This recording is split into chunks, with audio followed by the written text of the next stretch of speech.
Controversy surrounding Pune Municipal Corporation's plan to lease amenity space. In the areas of local authorities, special planning authorities, and metropolitan region development authorities, amenity space on gross area after deducting area under reservations in the development plan DP.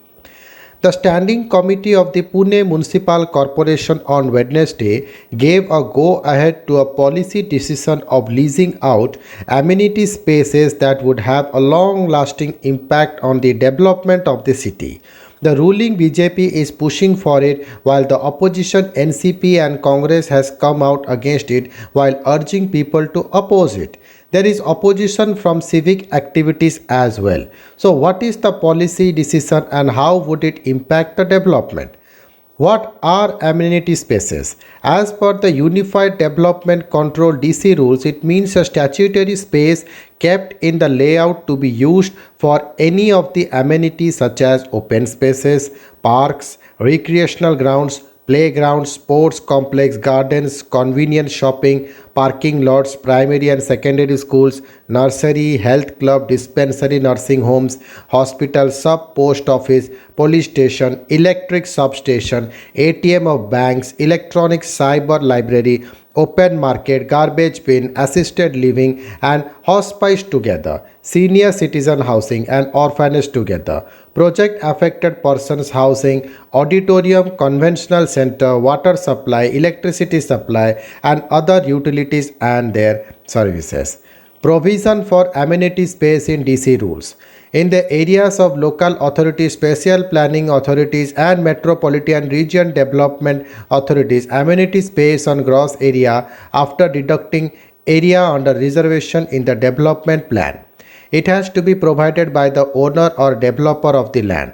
For the residential project, in area more than 4,000 square meter up to 10,000 square meter, at least 5% of the area has to be provided for development of amenity spaces, while the projects in above 10,000 square meter has to keep 10% of area for the amenity spaces. The amenity spaces should be developed by the owner for the uses as defined in amenity spaces.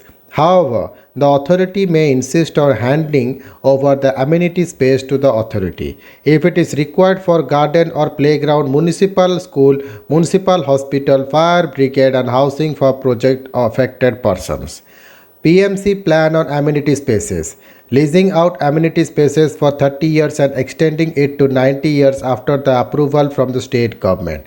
The leasing would be done through tender process and the base would be as per the present ready reckoner rate during the leasing of land plot.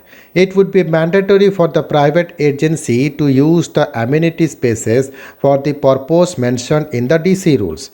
This would help in developing amenity space in civic limits for 19 different purposes.